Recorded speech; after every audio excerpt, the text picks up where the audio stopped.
the hitboxes are not. We got Judas Jackrabbit, everyone's favorite music producer. Little Lord, they actually had a whole panel at MagFest this year. Oh, yo, cool. that's actually really sick. MagFest. Yeah, I know because I was actually lucky enough to go to MagFest thanks to if you're watching at home, Ender. He hooked me up with a room he had. No, yeah, MagFest is actually like probably like one of the biggest, like at least in the nerd world, like music conventions. So that's actually like a really strong accolade to have. But yeah, not to be outdone though. On the other side, we got Steezy here coming in with the fresh cut. I was gonna say, we gotta rename this guy to Shishi, bro. Like, come on, like you can't be pulling up that is looking this fine. Like some of us have girls at home. Like, come on, man. Okay. We're going to be starting out here on the Tri-State Classic PS2 with the Terry versus Lucina here. So both these players just looking to scrap right now, and looks like okay, good Dolphin Slash there is going to break the classic Terry down tilt to a whatever special you want to follow up with combo.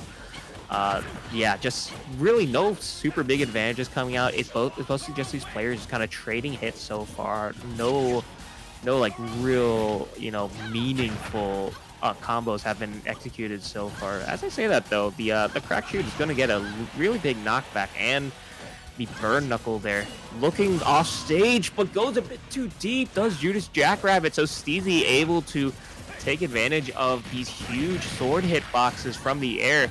It's able to get the first kill onto Judas Jackrabbit, but able to respond very quickly is Judas with that rising tackle there to even it up at one stock apiece. Yeah, and it's actually that low DI, like the down and in, like survival DI, that actually hurt her recovery, because had she actually DI'd up and away, she would have gotten a higher angle to try to tech the stage off of it. But it's like right now, despite her lack of combos, she's now in go percent. So the biggest thing is like, of the FGC characters, I think Terry's one of the less reliant on actually hitting big meaty combos, because all of his single hits are devastating in their own right, and he has a lot of like just two piece like jab power dunk, down tilt like burn knuckle or whatever, or down tilt buster roll for forward tilt buster roll. Or like Kaze, he really wants to hit the 0 to death. Ken is really reliant on hitting his 0 to death combos. Yeah, we do see Steezy working up quite a huge lead here. A full stock lap in percentage. Who doesn't get the tech, but is able to... Okay, nope. I thought we were going to see some, Terry shenanigans with all these offstage specials closing the distance between ledge. The rising tackle just wasn't enough. And Steezy, after the kind of weird trade that they had going on in those first stocks, where Judas just went way too deep on that recovery and gets punished for it. Steezy just kind of cleans things up, keeps control of the lead consistently throughout the second stock through to the end of the game.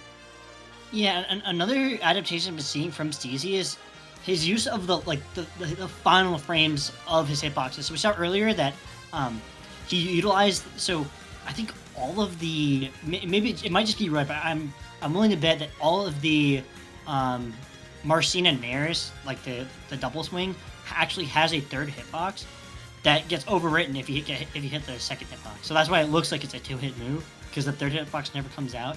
But the interesting thing about that third hitbox is it has different hit properties, so you actually get overall better frame advantage. Better frame advantage and better combo opportunities off that third hitbox. So we saw earlier on is that Steezy hit the third hit Nair, even though Judas got a parry and has good burst options. There was nothing she could have done to try to punish Steezy. 3, 2, 1, yeah. And looks like we're going to small battlefield here for the second one. Gives Judas a bit less room to kind of play with in terms of getting these extensions and playing a longer game with the power wave. But ultimately, nothing too different. Shouldn't see too much, of an advantage swing towards either player here. And yeah, once again, we're seeing a very sluggy start. Just both these players, trading these quick 2-3 hit combos, reset neutral, go back for it again. So no clear advantage being built up so far. Yeah. It looks like Juice is starting to experiment with these tomahawks, but I feel like her over-reliance on trying to bait out a whiff punish with like spot dodge into spot dodge attack is really hurting her because a lot of times Steezy isn't falling for the bluff and just side being it. Like, all right, here's my safest multi-hit. It gives me percent and I can option select because it's also a frame. I think side B is frame 6, so you can just kind of throw it out like instantly. Yeah, side B is just such a nice fast option. Ooh, gets a shield on the Buster Wolf into the up smash. Gonna take that first stock for Steezy. But here we go, the rising tackle. No, okay, Steezy able to DI that one. Is not going to see a repeat of the first game. Oh yeah, once again, great DI. Steezy holding on to this stock. There we go, Judas Jackrabbit. Third time's the charm. He's gonna get the down tilt into the burn knuckle, take that first stock. And we're once again sitting, just like we did at the start of the first game, set 2-stock game here. Yeah. Sadly, Steezy not getting for the 50-50. The way it works is that I think up and down throw can be DI'd behind, especially specifically down throw can be DI'd behind Terry, whereas forward throw, if you DI in, it'll actually send right up and like it will send into Terry, so you can get the same combo. So it becomes like a pattern recognition test of are they just gonna go for the like the try and shoot like down throw up there, or are they actually gonna try to frame trap you with a forward throw or DI option select? Sorry. Liking the ledge guarding there coming out from Steezy, using the down tilt to poke out Terry's like horizontal option, go for that counter off stage.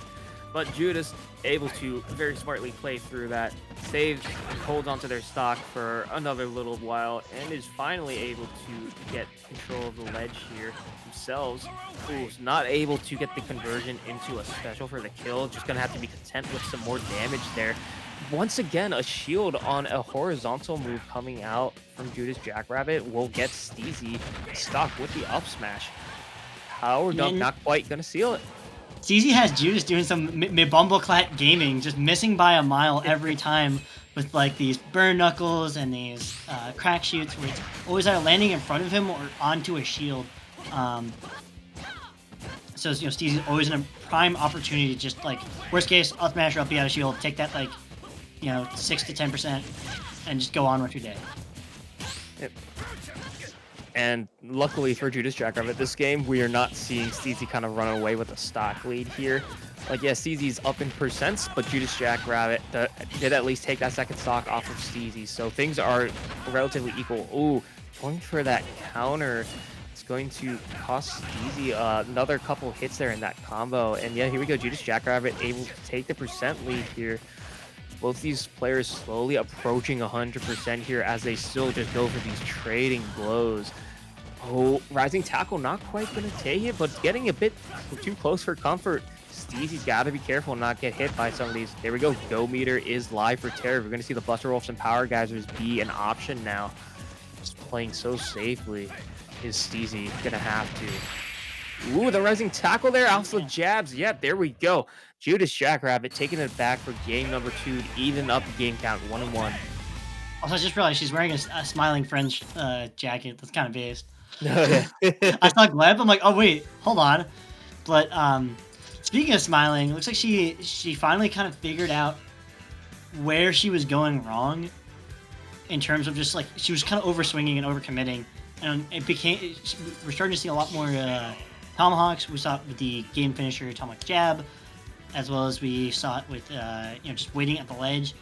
And earlier also I think she got a parry down tilt or parry jab off of one of Steezy's down airs, and that just goes to show that she's starting to really adapt to Steezy's timing.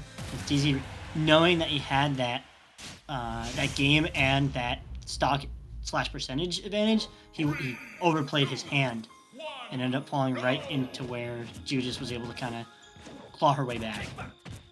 Yeah, definitely some great adaptation coming out from Judas Jackrabbit here. We're going to have to see if it carries over to game number 3, where, once again, we're just starting off the slugfest. Both of these players just racking on the damage, trying to, be the first one to really get a meaningful advantage out of it.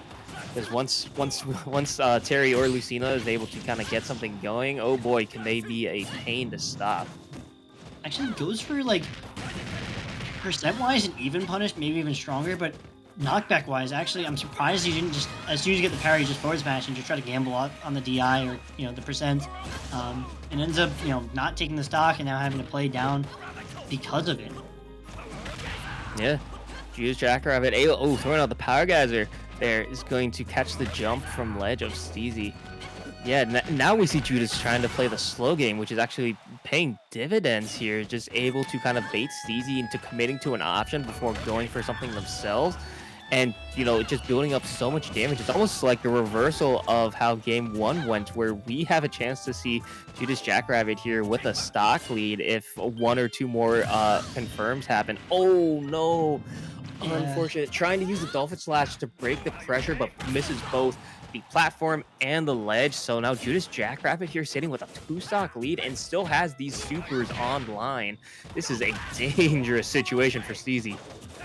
Actually gets the late air hit, so it doesn't actually convert into the Buster Wolf. Very fortunate for Steezy. Finally take that first stock with the up tilt. But now you're at 72, and it's really gonna come down to like, can you play those positions? And he was able to special cancel off the parry attempt to break out of the attempted reversal. He was trying to go for the max the max reward landing up air. Yeah. Okay. Steezy finally able to break through this pressure of Judas Jackrabbit, get back to stage. But man, just these single combos here coming, these single, really short and sweet combos coming out from Judas Jackrabbit. It's getting to the point where one of those will kill. So Steezy has not a lot of room to make mistakes. Just gonna have to play so well. Is able to use that forward smash, not quite get the kill, but keep Judas Jackrabbit off stage. You want to take a stock off Judas Jackrabbit soon because the go meter is going to be live, but no, it doesn't even need it. Just gets a down tilt into the burn knuckle, and that will be Judas Jackrabbit taking the set 2-1 here. And Steezy was trying to use his quicker moves to try to break out of that. With the frame 6 side B, and it just didn't quite, because since he didn't commit, it actually ended up backswing blowing the side B, and the fade back off of the start of the burn knuckle was just enough to cause it to whiff. So even again, that's another scenario where even if he had gone for his more tried and true upbeat breakout, you're risking a lot more just due to the fact that if there's no platform, even if there is a platform to land on, if they hadn't committed already to something, you're just they're just gonna follow you and find something to take that stock, either be a raw upbeat or just a jump up bagger. Yeah. And then I gotta commend you to Jackrabbit on the mental fortitude because game one did not really go their way at all. There's a lot of weird situations like the deep ledge guard that they went for that Caesar was able to turn around and get a stock off of. And then the situation that we saw on a couple replays ago where for the last stock it was just not able to close the distance with the options off stage to coming back and having such a commanding game number three when the download was there for Judas and just the mental fortitude is something that you gotta have in a tournament like this. And it's just as soon as you take that first off of go, it's so attainable, so attainable for Terry to kind of run away with the stock because you just permanently have two extra moves that are just like nuclear bombs that will just take Yeah. stocks at any percent. I've seen down tilt Buster Wolf take stocks at 48, It's crazy yeah. crazy early.